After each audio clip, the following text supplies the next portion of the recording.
Less than 20% of concussed children are diagnosed. Why? Well, every speaker that's spoken today has talked about the lack of recognition. A recent article in the NSAN School Nurse Journal reported some interesting statistics. It was actually published in April this year. 40% of parents studied reported not being able to recognise concussion in their children, the symptoms. So they weren't aware, they didn't know how. Also, everyone looks at the sporting fields and the elite environment and says, well, concussion happens on the sporting field, but it doesn't just happen there. It happens in school, in the playgrounds, at home, playing around the pool, falling off the monkey bars. And I think that it's really important that we educate the community. You guys, parents, you guys have the power to educate the parents and people that are working with the children every day. In the same study, so we talk about removal from play. Children aren't being removed when they're concussed, A, because they're not diagnosed or there's no suspicion of concussion. But in that same study, 60% of the parents thought that their child could return to play immediately post-concussion. That's over half of the parents saying, oh yeah, he's been concussed, but he can go straight back on and play. Because, as everyone said before, it filters down from the elite level. You see the guy at soccer get concussed, push everyone away and comes back on 10 minutes later. That's what you do. And lack of referral. So there's no referral. If you don't have recognition and you don't remove the child from play and you don't suspect concussion, then they're not being referred to the GPs for assessment. So I think that we, as a group of health professionals and sports trainers, community school nurses, coaches, we need to help in educating parents and other people about the signs and symptoms and how to recognise concussion and develop management plans within our own sporting clubs and at school, so that if a concussion does occur, we know what to do, who to tell, and where to go. So, children are not little adults, which is very obvious to most people. But by age 6, the brain is 90% of the adult size, but it's not full. It hasn't thickened. As they age towards the age 12, pre-puberty, the grey matter thickens and there's an increase in neurons and an increase in synapses, so increasing the brain cells and the connections between them. In the teenage years, there's a prolonged period of plasticity in the frontal areas of the brain, which is the area of higher thinking, and so physical movement and senses and vision will mature first, and higher thinking matures later towards the end of the teenage years. And why is this relevant? Well, the brain is continuing to grow up until age 20, and it's changing, and it's susceptible to injury, and it's also, if it's susceptible to injury, the impact is going to be greater and recovery will be longer. Also, teenagers don't develop their higher rational thinking area until late in the teenage years, so they might not understand the significance of the concussion, hence the, I'm fine, let me play. And some may say that develops even later still, but anyway. Okay, so how does the management of concussion in children differ? So as we said, younger players take longer to recover and a conservative approach is recommended. But recently they've developed the child SCAT3, which is a little bit different, and I'll talk about it in a minute, for children between 5 and 12. It's really important because I think now the year 7s have moved into middle school, so they're playing higher impact sport and considered part of the middle and upper school. And for children aged 13 to 18, the normal SCAT3 should be used. Dr. Nathan said that he isn't seeing children for medical clearance for school, and it's something that they're really emphasising with at the moment, so I'll talk about a little bit more in a minute. So, it's game day, and your role, whether you're a sports trainer, a physio, a doctor, a community school nurse, whoever you are, you need to recognise concussion. Firstly, you need to recognise the mechanism of injury. Like we said, it's not always an obvious hit to the head. Sometimes they're subtle, sometimes you can't see what's going on in the play, but observation is your best tool to have on the ground. What you see, and you know that player, the coach knows the player, you've been working with them for a long time. If you're new to a team, make sure you ask if you think something's up. I know I've asked many a times to the runner or the coach, does he normally run like that? Is he normally going the wrong way? So, and sometimes they'll say, yeah, he gets it mixed up all the time. So sometimes, as the doctor said, it's normal for the children to do things like that. But it's good to know your team. So recognise, look at the signs and symptoms. So the symptoms, do they complain of a headache or do they keep rubbing their head? Because children aren't always going to tell you, oh miss, I've got a headache. They're not going to say, oh, I feel nauseous, but if they look like they're going to vomit and then they get back up and they look like they're going to vomit, then you know they're nauseous or they're just winded. So you've got to have a look and make sure that you know what's going on in the play. Also, as I think Dr. Gary Kwana said, that you have to look and see if they're balanced. Are they balanced? Are they dropping passes? Do they normally drop passes? Are they normally terrible with their skills, or are they being terrible skills now?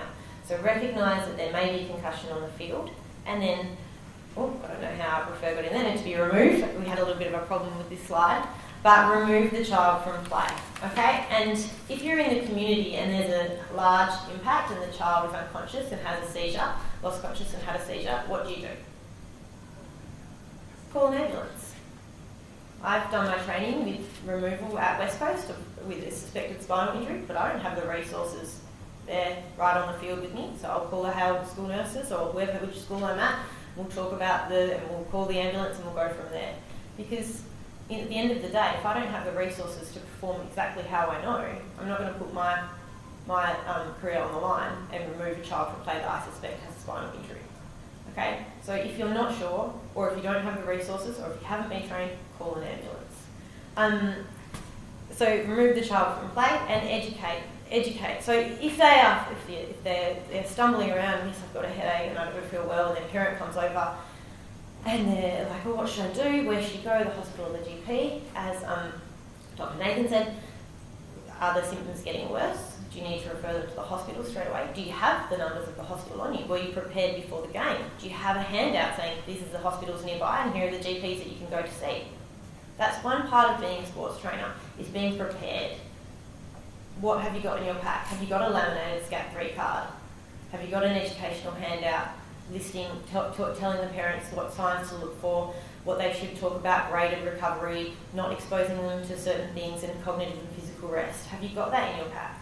I know I have a handout providing information, but you also need the numbers of the GPs. So refer onwards for that medical assessment, because we can do the first couple, which should be removed. I don't know why it says refer.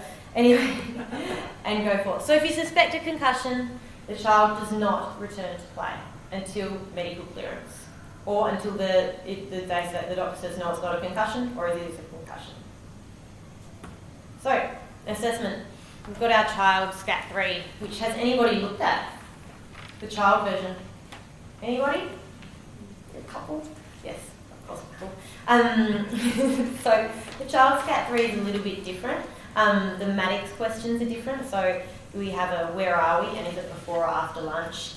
What did you have last class, and what is your teacher's name? Now, if you're playing soccer on Saturday and you ask a child what is their teacher's name and they're year 7 and they've got 4 teachers in the day, they might not know. So think about what the child age is, considering if they might be at high school or not. They have a parent rating of symptoms as well as a child's rating of symptoms, and they start with reverse digits for concentration. Also, there's no single leg stance in the balance test, it's tandem stance. And it also provides a really good description about parent advice for return to school. So that's something else that you might want to look at for your resources. So, recovery and rest, cognitive and physical, which we've talked about. So what does cognitive rest mean? Anybody? What are we resting from if we're resting cognitively? TV? Yep. Video games? What else has a screen? iPhones. Lots and lots of iPhones and iPads.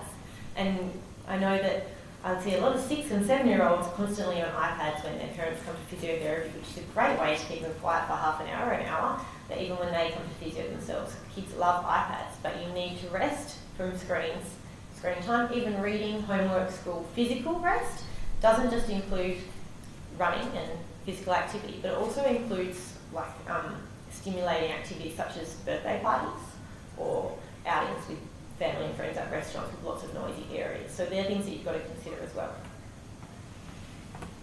So, returning to school. Okay, so usually return to school is quick and the child is back fully participating within the first 2 to 3 days. However, for the child with persistent symptoms, a more individualised program is required with a team approach, and the team is made up of quite a few different people. Of course, we have the physician, and the role of the medical team and the physician is to evaluate the concussion assess for more serious injury, prescribe physical and cognitive rest as appropriate until symptoms improve, and as recovery improves, the physician should gather data from the family unit and the school teams because they know the child very well, and then make a decision regarding increasing physical activity.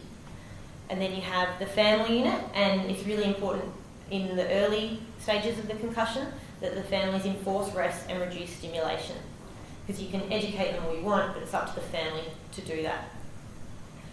The parents know the child the best and can differentiate normal from abnormal behaviour, so they, as the doctors have said before, they can tell you if their teenager is normally quite irritable or moody and grumpy, or if it's quite new to them.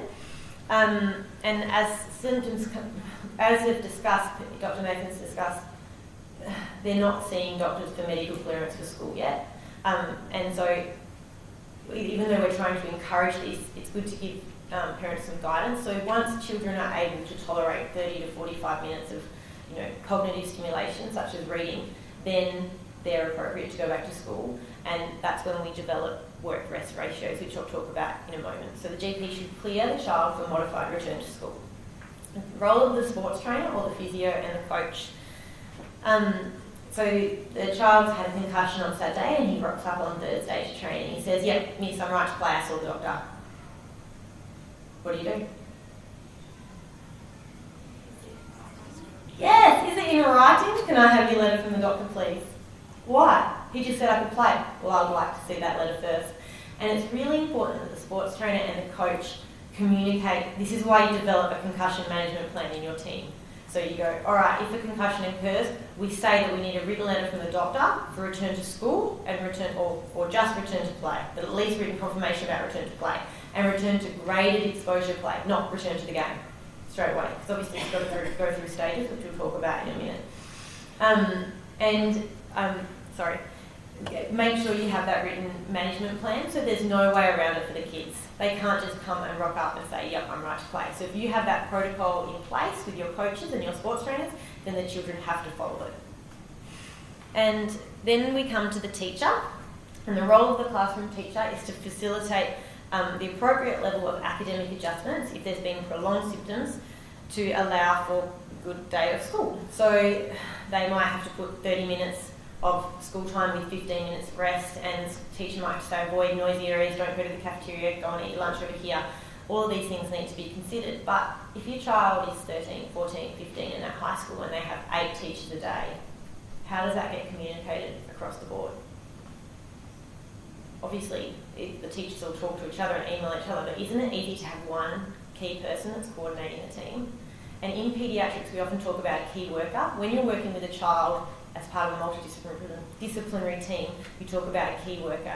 And a key worker's role is someone who regularly sees the child and who can advocate for them on a daily basis. And in this case, and if you're working with a sporting team that's at school, you should be communicating with the school nurse, because they are there every day, they are easily accessible, and the child can see them in and out of class, the teachers can email them, the coaches can email them, and they can be a collective point for information. Okay? So this is where it's really important to consider that. Okay? So, does anyone have any questions about that? Can everyone see the sense in that? That the child themselves might have different motivations for returning to play, and so the doctor communicating with the parent might have different motivations from the doctor. I've seen some parents that want their child to play more than anything in this grand final coming up on the weekend. Okay, so if we can have a key worker that facilitates the communication between the physician, the teacher, the coaches and the family, and can collect information on behalf of the child, then that's what they're there for, and I think that we should utilise this process. For example, say if we take 2 random schools and we'll call them School Blue and School Yellow. Okay, and School Yellow has the home ground and School Blue goes to visit the home ground. And it's a Year 9 match, and there's one first aider that School Yellow is provided at their home ground. And a child on School Blue suffers a concussion. Okay. But the first aider for School Yellow reports it, but the guy from School Blue goes back and he's a boarder. What happens? Who finds out? How do we communicate that? Where's the procedure and the policy? And that's why you develop these policies, and the first aider says, right, I'll contact the team manager, and the team manager has to pass that to the school nurse, because the school nurse is the person there that's going to be up at midnight while he's vomiting in the toilet with concussion. Okay, she's the one that rings the parents, or he or she's the one who rings the parents. I must emphasise the point of the school nurse. And the role of the physio and the sports trainer is returning to play and the graded exposure. In truth, sometimes return to play and return to school sort of coincide a little bit in the fact that you probably start light aerobic exercise when you're returning to school. Okay? But you must go through each, I'm sorry, Alex, coming through